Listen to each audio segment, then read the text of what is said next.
alguien que esté haciendo las cosas que se hacen. ¿Tiene un Timoteo en su vida, hermanos? Amén. Qué bueno. Si no lo tienen, ahí están sus hijos, ahí está alguien que conocen. Si no hay nadie en su familia y están solos y ven a un niño que está solo, siéntense al lado de ese niño, pero busquen a un Timoteo porque necesitamos discipular. Y el apóstol Pablo nos muestra que realmente discipuló a Timoteo y lo hizo pastor porque vio todo lo que Dios había puesto en Timoteo y lo dejó en la iglesia de Éfeso para que él se encargue de pastorear la iglesia de Éfeso. Y saben, en la época de Timoteo, las iglesias del Asia Menor, diríamos, estaban enfrentando un grave peligro. Y esto estaba afectando a toda la vida de la iglesia. Y ese gran peligro era que había muchos falsos maestros que estaban introduciendo toda clase de falsas doctrinas que eran ajenas al Evangelio de Cristo. Entonces el peligro era terrible. Y este joven, Timoteo, tenía que resolver ese problema. Tenía que enfrentar estas falsas doctrinas. En el libro de Hechos, en el capítulo 20, versículos 29 al 30, ya Pablo advirtió que esto iba a ocurrir. Dice así: sé que después de mi partida vendrán lobos feroces entre ustedes que no perdonarán el rebaño. También de entre ustedes mismos se levantarán algunos hablando cosas perversas para arrastrar a los discípulos tras ellos. Ahí están, lobos feroces, son los falsos profetas, falsos maestros. Y dice que se levantarán también de ustedes mismos. Entonces era terrible la situación. Y en esta carta pastoral de Timoteo, Pablo no solo identifica los problemas que había, sino que le instruye a Timoteo para que él conozca cuál es la respuesta de Dios para manejar esta situación. Entonces, cuando empezamos a leer esta carta de 1 Timoteo, vamos a ir a algunos versículos del capítulo 1 para entender un poco.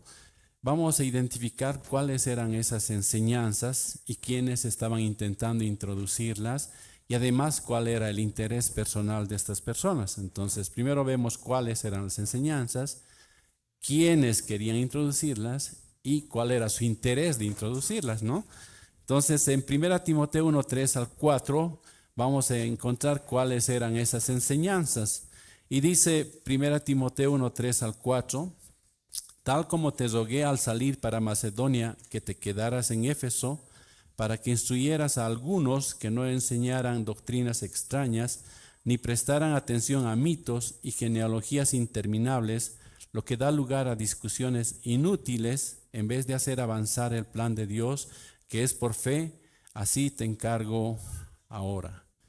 ¿No? Estos versículos nos dicen que esas doctrinas eran diferentes y eran contrarias a la verdad, eran fábulas y eran así genealogías interminables, eran cosas que no edificaban para nada, más bien lo que generaban era discusión y no sé, ni tampoco era una discusión útil, sino era una discusión inútil que no valía la pena perder el tiempo, pero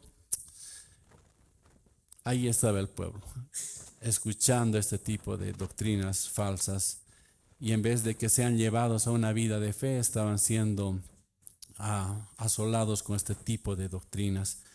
Y ahora, ¿quiénes eran los que intentaban introducirlas? Según este mismo capítulo 1, en los versículos 6 al 7 de 1 Timoteo, vamos a ver quiénes eran los que intentaban introducirlas. Y dicen, pues algunos, desviándose de estas cosas, se han apartado hacia una vana palabrería. Quieren ser maestros de la ley, aunque no saben lo que dicen, ni entienden las cosas acerca de las cuales hacen declaraciones categóricas. En la Reina Valera dice que querían ser doctores de la ley. Aquí nos dice que quieren ser maestros de la ley. Y lo peor es que ni siquiera entendían lo que ellos afirmaban. O sea, así estaba la situación en la época de Timoteo. Y hoy estamos en una situación similar también, ¿no? Tenemos muchas falsas enseñanzas y mucho más aún a través de las redes sociales las podemos escuchar y ver con más facilidad. Pero estas personas que estaban trayendo todas estas falsas doctrinas tenían un interés, y su interés era personal, no era un interés para toda la iglesia, su interés era para ellos mismos. Y 1 Timoteo 6:5 dice: y constantes rencillas entre hombres de mente depravada que están privados de la verdad, que suponen que la piedad es un medio de ganancia. A través de estas falsas enseñanzas ellos querían enriquecerse. Así que llevaban a todos los que les seguían, a todos los que les escuchaban y creían ellos, los llevaban pues a la ruina y a la destrucción. Y hoy en día podemos ver muchas falsas iglesias que igual lo importante es lo económico y no es la edificación de la iglesia. Bueno, además de introducir todas estas falsas enseñanzas, como les dije, estaban distorsionando el evangelio. Aparte de enriquecerse, distorsionaban el evangelio. Y por esa razón Pablo le enseña a Timoteo los principios cristianos que le ayudarían a él, pero no solo a él, sino a cada uno de nosotros, porque somos también parte de la vida de la iglesia. Y lo que vamos a encontrar el día de hoy en los versículos que hemos leído de 1 Timoteo 6, 11 al 16, es 4 principios para una vida cristiana. El primero es huye, el segundo es persigue, el tercero es pelea y el cuarto es guarda. Entonces, huye, sigue o persigue, pelea y guarda. Vamos a ver de qué debemos huir. Vamos al capítulo 6, versículo 11, dice: mas tú, oh hombre de Dios, huye de estas cosas. ¿Cuáles son esas cosas? ¿De qué debe huir el hombre de Dios? Para entender eso tenemos que irnos unos versículos antes, del 3 al 10, y ahí vamos a encontrar de qué cosas tiene que huir el hombre de Dios. Y dice en el 6, del 3 al 5 dice, y luego saltamos del 9 al 10, dice así: si alguien enseña, o solo los del 3 al 5, si alguien enseña una doctrina diferente y no se conforma a las sanas palabras, las de nuestro Señor Jesucristo, y a la doctrina que es conforme a la piedad, está envanecido y nada entiende, sino que tiene un interés corrompido en discusiones y contiendas de palabras, de las cuales nacen envidias, pleitos, blasfemias, malas sospechas y constantes rencillas entre hombres de mente depravada, que están privados de la verdad, que suponen que la piedad es un medio de ganancia.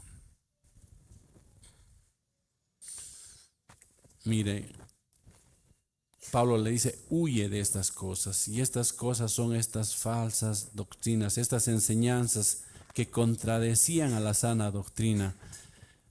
¿Por qué? Porque saben, producían envidias, dice el pasaje, producían pleitos, producían blasfemias, producían malas sospechas, había disputas necias, o sea, sin sentido, inútiles, de hombres corruptos. Y todas estas cosas le dice que debe evitar, que debe huir. Estos falsos profetas estaban envanecidos, dice la palabra. No entendían nada, pero sí tenían un interés de discutir, de generar discusiones sin sentido, de estar en constantes rencillas. Y por todo eso podemos decir que no estaban interesados para nada en predicar el evangelio, no estaban interesados en Jesús. Y eso es algo que debe tenerse muy en claro en nuestras vidas, porque ahora, en esta nuestra época, nosotros debemos tener mucho cuidado cuando vemos y escuchamos prédicas por YouTube, ¿no? Ahí las tenemos al alcance a cualquier hora, pero debemos tener cuidado. ¿Por qué razón? Porque pueden ser o hasta radios o emisoras que aparentemente son cristianas. Debemos tener cuidado, debemos huir si no están enseñando una sana doctrina. ¿Y por qué debemos tener cuidado de esto? Porque aparentemente son cristianas. Tú escuchas un mensaje en YouTube y puedes ser cristiano, puedes ver que están usando la Biblia, pero pues no todo el que tiene una Biblia y hable de Jesús significa que está enseñando una sana doctrina. Entonces lo que necesitamos es tener discernimiento cuando vamos a mirar.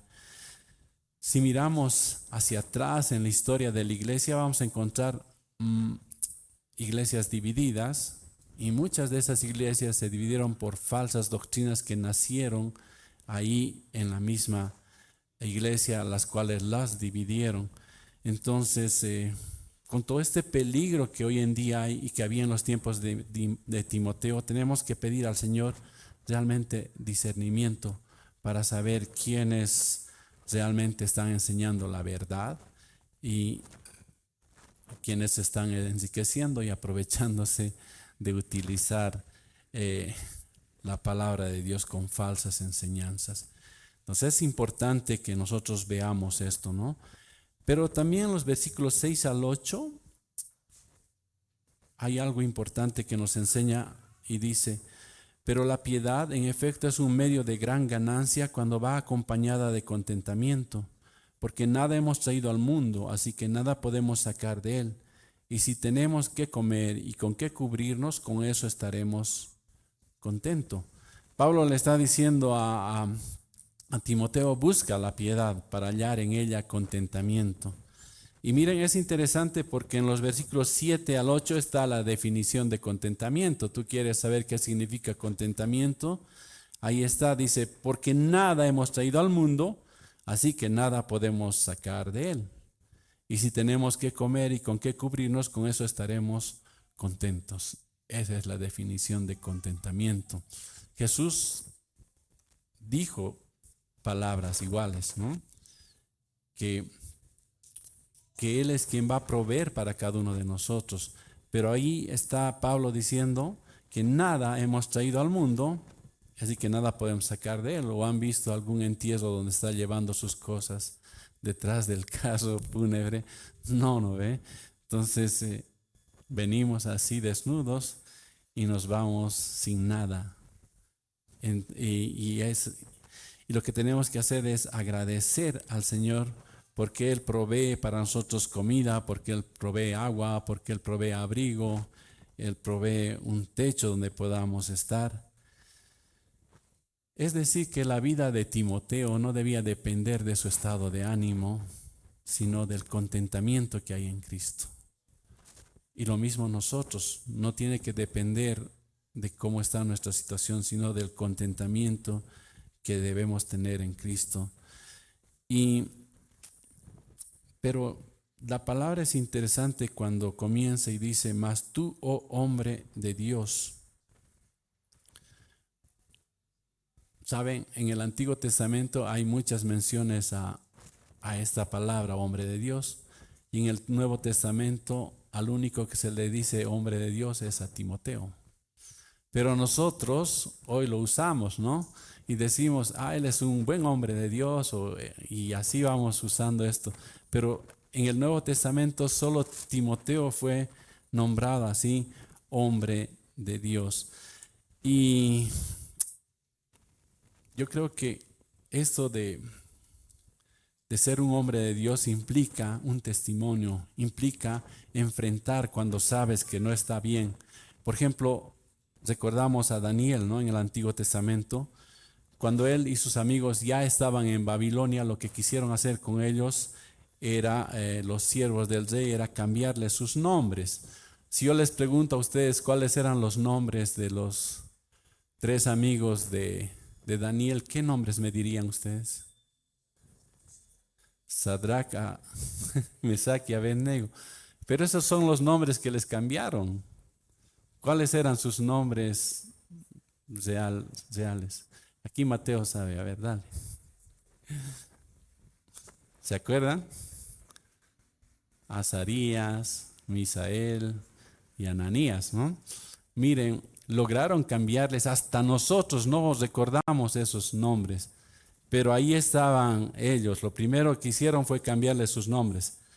El de Daniel es al revés, no sabemos cuál es su otro nombre, así como lo sabemos de los otros. Y luego intentaron quitarles la identidad que Dios les había dado. También quisieron que ellos participen de la comida del rey y de esa manera querían contaminarlos con las costumbres paganas de esa época. Y la respuesta de Daniel al jefe de los eunucos fue que no debían obligarlos a comer de la comida del rey. Y claro, Daniel tampoco quería que le cambien su nombre, ¿no?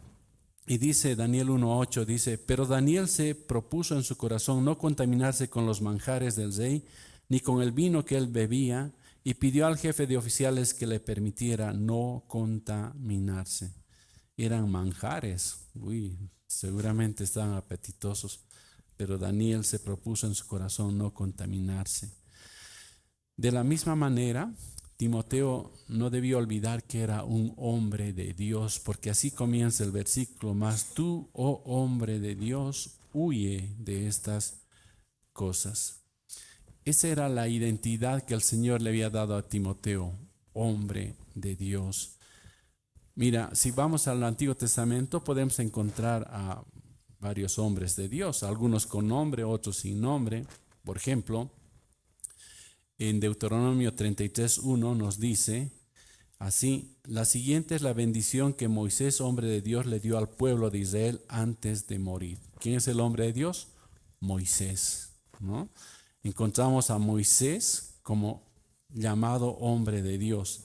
En 1 Samuel 2:27 dice, entonces un hombre de Dios vino a Elí y le dijo, así dice el Señor, no me revelé ciertamente a la casa de tu padre cuando ellos estaban en Egipto como esclavos de la casa de Faraón. Miren, aquí hay otro hombre de Dios, pero que no tiene nombre.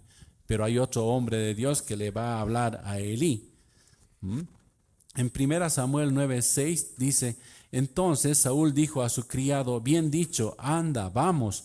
Y fueron a la ciudad donde estaba el hombre de Dios. ¿Quién era el hombre de Dios aquí? Samuel. Entonces, y vamos a otro. En 1 Reyes 12:22 dice, pero la palabra de Dios vino a Semaías, hombre de Dios, diciendo, ¿qué sabemos de Semaías? Nada. Pero dice la palabra de Dios que Semaías fue el hombre de Dios que llevó un mensaje de Dios para Roboam. Entonces, así en el Antiguo Testamento hay varios que fueron llamados hombres de Dios. Y Timoteo era un hombre de Dios. Y lo que dice el versículo es que debía huir de los líderes impíos, que debía huir de toda la mala influencia que había ahí en esa época. Miren, hermanos, en nuestra vida, lo mismo. Hay un tiempo en el que tenemos que huir de los pecadores para no caer en el mismo pecado de ellos. Huir no significa que te vas a ir a esconder. Huir no es algo que hagas sin ningún propósito, ¿no? Sin ninguna dirección. Huir más bien es la solución. Al huir estás dando la solución. Y al huir del pecado, cada uno de nosotros nos convertimos en ejemplos para otras personas. Pueden ser nuestra familia, pueden ser niños, pero ellos están viendo que nosotros estamos huyendo del pecado y nos volvemos ejemplos, como les dije. Entonces ellos también, cuando vean eso, van a huir del pecado. El libro de 1 Juan 2:15-17 dice, no amen el mundo ni las cosas que están en el mundo. Si alguien ama al mundo, el amor del Padre no está en él. Porque todo lo que hay en el mundo, la pasión de la carne, la pasión de los ojos y la arrogancia de la vida no proviene del Padre, sino del mundo. El mundo pasa y también sus pasiones, pero el que hace la voluntad de Dios permanece para siempre. Debemos ser cristianos que se arrepienten cada día, que no amemos el mundo ni las cosas que están en este mundo. Debemos huir de nuestros pecados. Debemos hacer un plan de escape así para huir de las cosas que son tentación y se vuelven en pecado para nuestras vidas. Debemos hacer este plan para enfrentar y luchar contra estas tentaciones. Y algo que tenemos que saber es que no somos cobardes cuando huimos. Más bien somos sabios, porque somos obedientes a la palabra del Señor. Alguien dijo esto: no tan solo huimos de la irresponsabilidad, sino que huimos hacia la responsabilidad, hacia el buen pastor, hacia el servir en su obra. Entonces no es que huyes del pecado y no haces nada, sino que huyes para servir en la obra del Señor. 1 Corintios 10:14 dice: por tanto, amados míos, huyan de la idolatría. ¿Cuántas cosas ocupan el lugar de Dios en nuestra vida? ¿Cuántas cosas son lo primero? Pueden ser cosas buenas, y eso es lo peor, ¿no? Diferenciar lo bueno, aquello que nos está apartando del Señor. Pero ahí está la palabra diciendo: huyan de la idolatría. ¿Qué puede ser idolatría? Tu trabajo, tus estudios, alguien en tu familia, un deporte, las redes sociales, cualquier cosa que esté ocupando el lugar de Dios en nuestras vidas está siendo idolatría. Y la palabra de Dios nos dice: huyan de la idolatría. Y hay varias cosas que nos dice también: huyan de la fornicación, huye de las pasiones juveniles. Hermanos, debemos huir de cualquier cosa que ocupe el primer lugar de Dios en nuestras vidas, de cualquier cosa que nos lleve a pecar. Yo quiero hacerte una pregunta: si te sientes con la convicción que tienes que huir de tu pecado.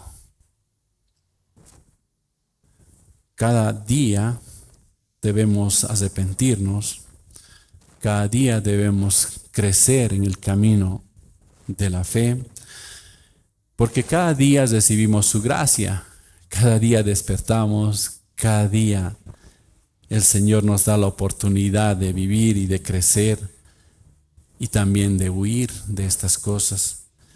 Entonces es importante, hermanos, que huyamos. La primera cosa que nos está enseñando para tener una vida cristiana victoriosa es huir de todas las falsas doctrinas, los pleitos, las mentiras, aquellas cosas que nos apartan del Señor. Hay que huir, no tenemos que estar en eso. Debemos huir hacia el servicio, hacia nuestro Señor. La segunda cosa que dice el mismo versículo 11 dice: mas tú, hombre de Dios, huye de estas cosas. Y ahí viene la segunda y dice: y sigue la justicia, la piedad, la fe, el amor, la paciencia, la mansedumbre. Timoteo, al huir, tenía que seguir ciertos principios cristianos fundamentales. No bastaba solo con apartarse de todas esas cosas malas, sino que Timoteo tenía que perseguir la vida cristiana de amar a nuestro Señor Jesucristo. Y nuestro llamado es igual, nuestro llamado es similar, nuestro llamado es igual a amar a nuestro Señor Jesucristo. Nuestro llamado es a vivir una vida cristiana pero genuina. Y entre estos principios, como hemos leído, encontramos primero que Timoteo debía seguir la justicia. ¿Cuál es la diferencia entre seguir y perseguir, hermanos?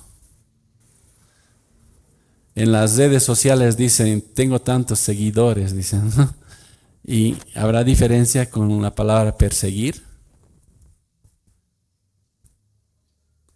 No suena bien en las redes sociales perseguir, ¿no? Me persiguen tantos. Pero perseguir es la acción. Porque en las redes puedes tener seguidores que ni los conoces, pero perseguir ya es la acción, es hacer aquello que nos está diciendo la palabra de Dios. Entonces, persigue la justicia. Timoteo debía llevar una vida de rectitud. Nosotros también. ¿Qué significa perseguir la justicia? Es darle tanto a Dios como al hombre lo que cada quien se merece. De acuerdo a Pablo, dice: justo es aquella persona que cumple sus deberes para con Dios y su prójimo. Entonces, seguir la justicia es un atributo que debe ser constantemente practicado. ¿Cómo lo vamos a practicar? Con hacer lo que Dios nos enseña, pero también hacerlo con nuestro prójimo, ser correctos, ser justos con nuestro prójimo, ser justos con nuestra relación con el Señor.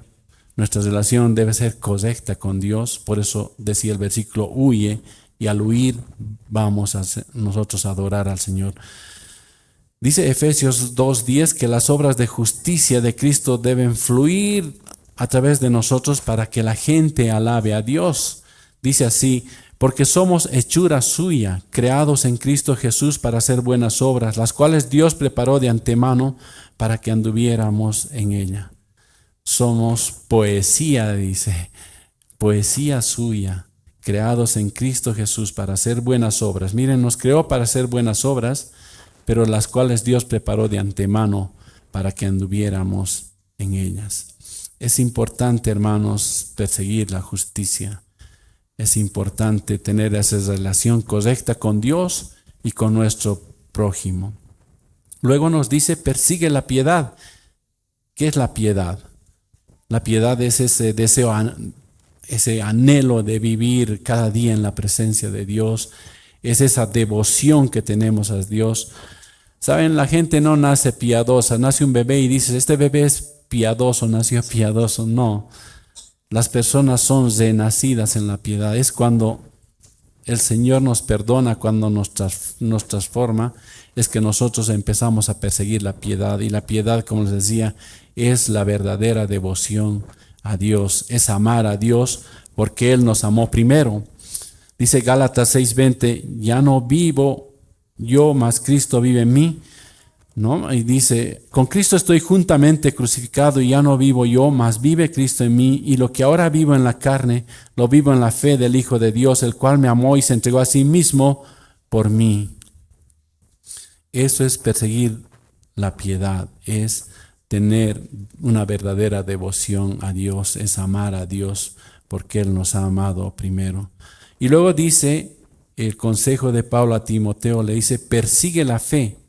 Esta palabra fe viene, dice del griego, pistis, y significa fidelidad. Es decir, que a pesar de las circunstancias negativas, a pesar de todo lo que parece estar en contra, nuestra confianza debe estar siempre con Dios. Debemos vivir fielmente sirviendo al Señor. Y dice Habacuc 2:4, dice, así es el orgulloso, en él su alma no es recta, mas el justo por su fe vivirá. No dice el injusto por su fe vivirá. Dice el pasaje que el justo va a vivir por su fe.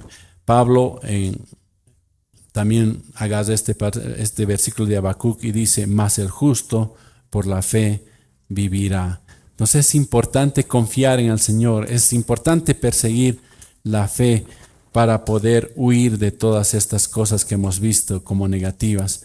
Y luego Pablo le dice, persigue el amor. Algo importante que debemos saber es que nosotros no somos amor, ¿no? Porque como los niños decían cuando cantaban su canción, dice capítulo 4, versículo 8, primera de Juan, que Dios es amor. Es ese amor que da sin recibir nada a cambio. Para amar a Dios primero debemos conocerlo, porque si no lo conocemos no vamos a poder amar. El verdadero amor entonces comienza por amar a Dios. Y cuando amamos a Dios, porque Él es amor, solo así vamos a poder amar a nuestro prójimo y vamos a poder amarnos a nosotros mismos. Eso dice 1 Juan 4:7, dice, amados, amémonos unos a otros, porque el amor es de Dios. Todo aquel que ama es nacido de Dios y conoce a Dios. Otra cosa que le dice Pablo a Timoteo es que siga la paciencia, dice en la Reina Valera, y en la Nueva Biblia de las Américas dice, persigue la perseverancia. Y esto no es aquella actitud donde tú te quedas de brazos cruzados y dices, qué paciente que es esta persona. No te puedes quedar de brazos cruzados ante las adversidades.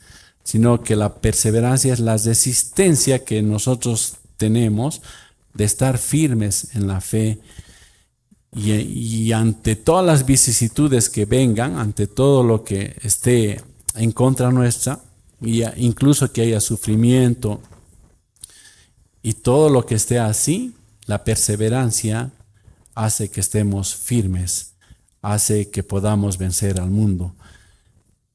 Un verdadero discípulo va a ser probado por fuego y purificado como oro. Ayer en la reunión de prejuveniles les preguntaba, Elías les decía, ¿están pasando pruebas ustedes?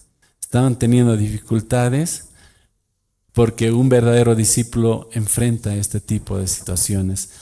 Entonces, no importa la edad, un verdadero discípulo tiene que enfrentar y tiene que perseverar, tiene que estar firme en la fe y en la piedad a pesar de todo lo que pueda estar ocurriendo.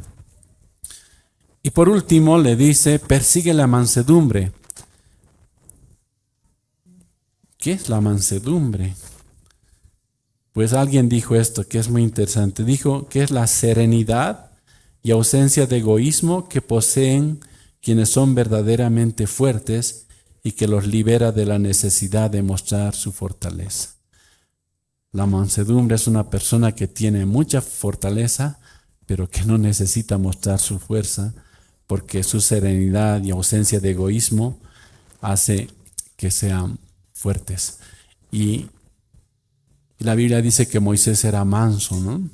También Jesús dice que era manso, pero ellos no tenían la necesidad de mostrar su fortaleza.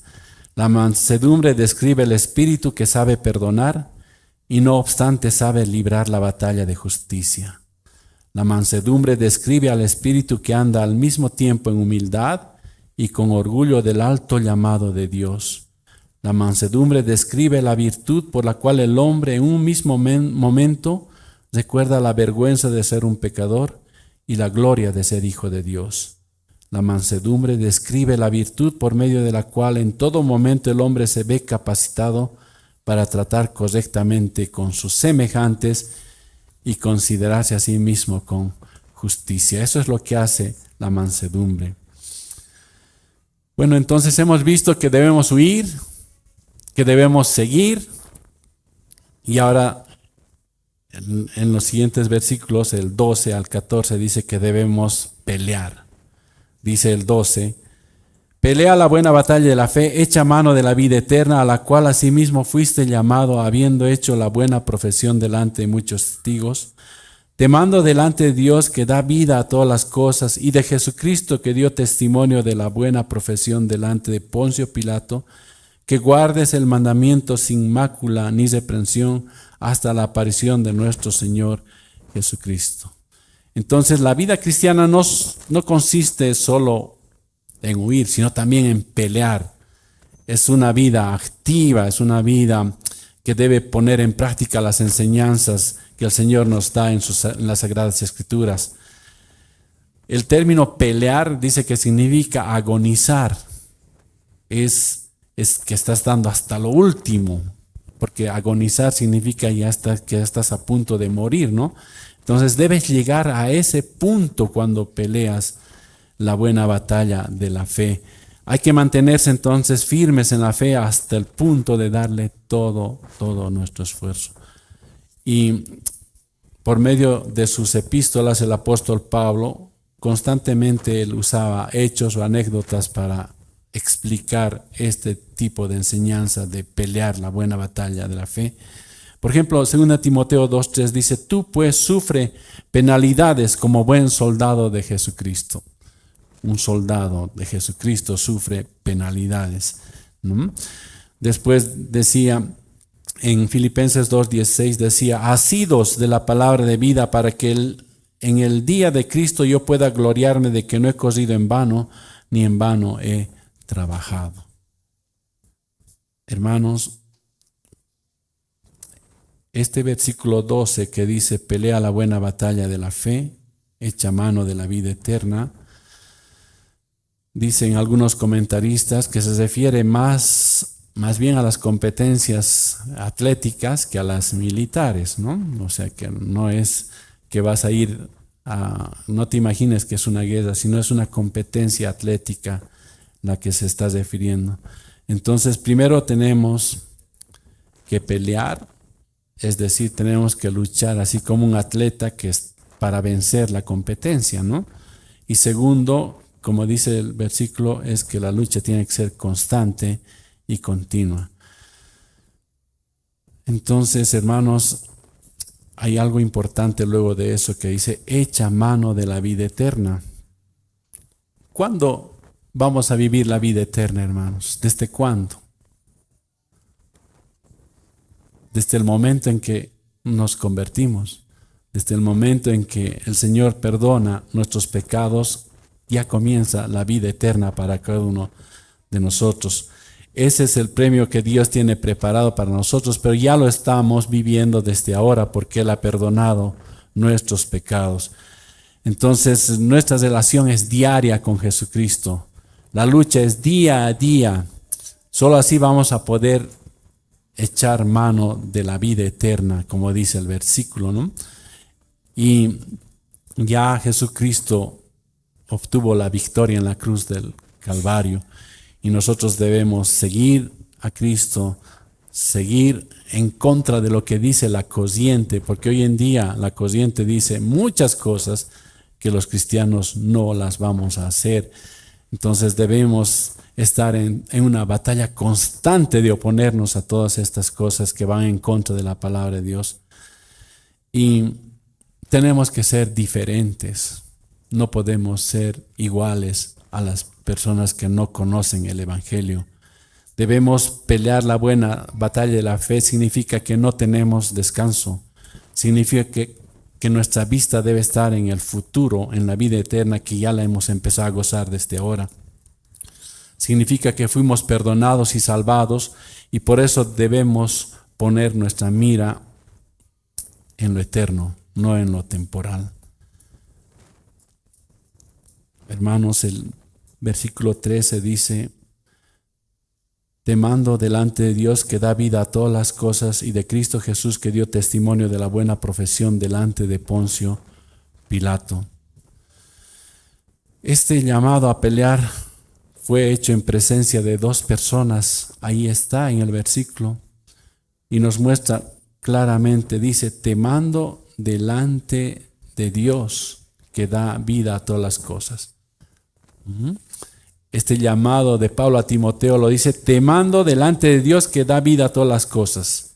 Le está diciendo a Timoteo, Dios es el creador de todo, Dios es el que sostiene todo y te mando delante de Dios que pelees la buena batalla de la fe. Y la otra persona dice, y de Cristo Jesús que dio testimonio de la buena profesión delante de Poncio Pilato.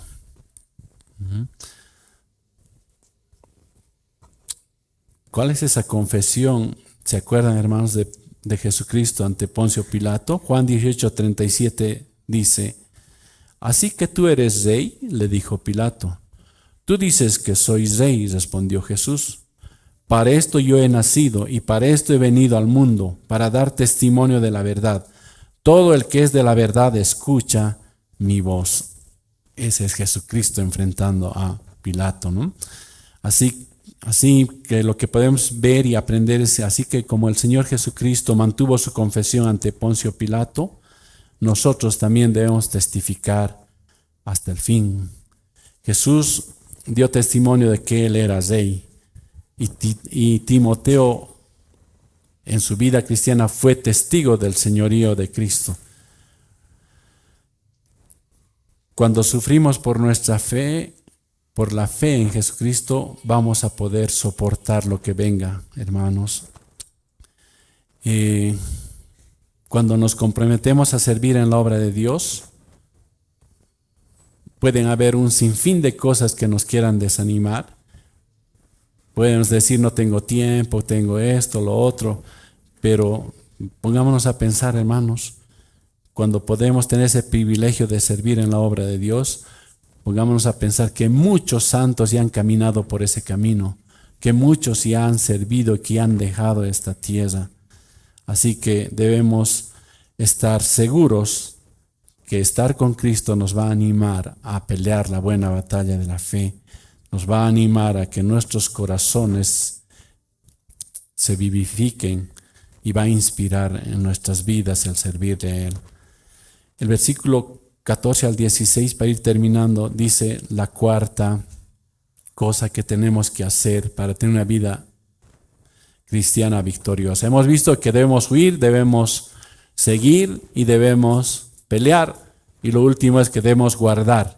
Dice que guardes el mandamiento sin mancha ni reproche hasta la manifestación de nuestro Señor Jesucristo, la cual manifestará a su debido tiempo el bienaventurado y único soberano, el Rey de reyes y Señor de señores, el único que tiene inmortalidad y habita en luz inaccesible, a quien ningún hombre ha visto ni puede ver. A Él sea la honra y el dominio eterno.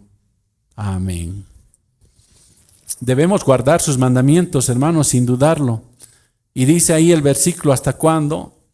Hasta que nuestro Señor Jesucristo retorne. Debemos mantenernos firmes, huyendo. Debemos perseguir lo que nos enseña el capítulo. Debemos pelear la buena batalla. Y además debemos estar sin mancha, guardándonos puros. Dice Pablo en 1 Teo 5:22, al final del versículo dice, consérvate puro, dice, hasta que el Señor regrese en gloria a la tierra para juzgar y establecer su reino. No sabemos cuándo el Señor va a volver, pero debemos guardarnos, debemos guardar sus mandamientos, debemos, dice el versículo, sin mancha ni reproche hasta la manifestación de nuestro Señor Jesucristo.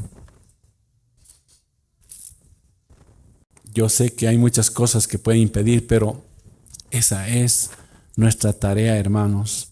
Sabemos que Él nos ha perdonado, sabemos que el Señor va a volver pronto y el llamado aquí es a que nos guardemos y que guardemos sus mandamientos sin mancha ni reproche.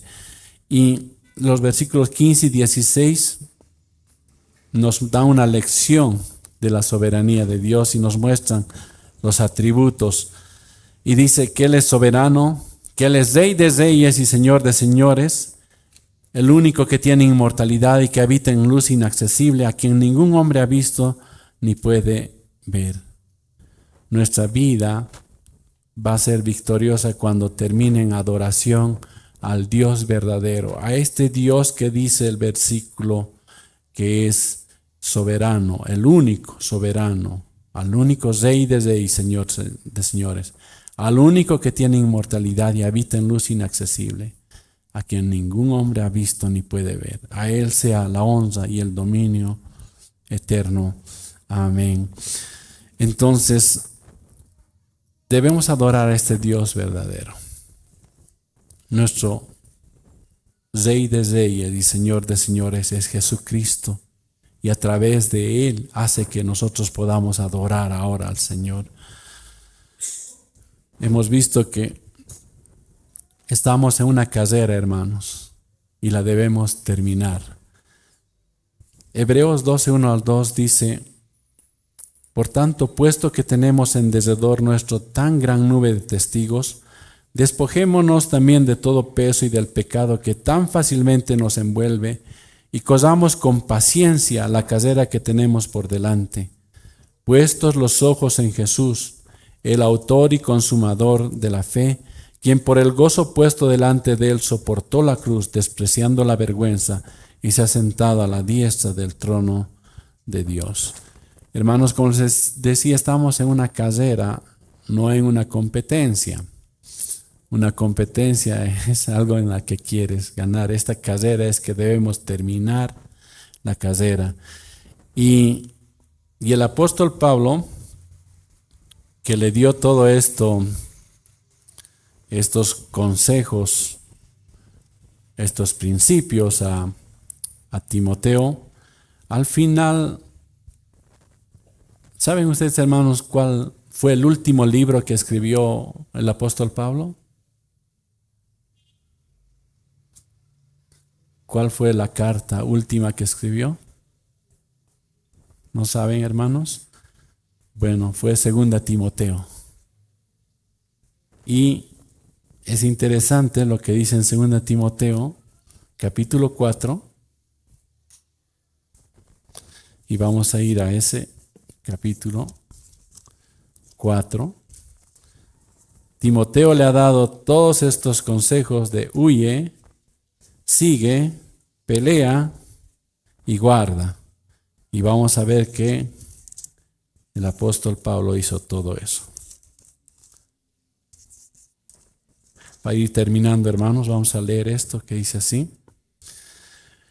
Dice: te encarezco delante de Dios y del Señor Jesucristo, que juzgará a los vivos y a los muertos en su manifestación y en su reino, que prediques la palabra, que instes a tiempo y fuera de tiempo, redarguye, reprende, exhorta con toda paciencia y doctrina, porque vendrá tiempo cuando no sufrirán la sana doctrina, sino que teniendo comezón de oír se amontonarán maestros conforme a sus propias concupiscencias, y apartarán de la verdad el oído y se volverán a las fábulas. Pero tú sé sobrio en todo, soporta las aflicciones, haz obra de evangelista, cumple tu ministerio, porque yo ya estoy para ser sacrificado y el tiempo de mi partida está cercano. He peleado la buena batalla, he acabado la carrera, he guardado la fe.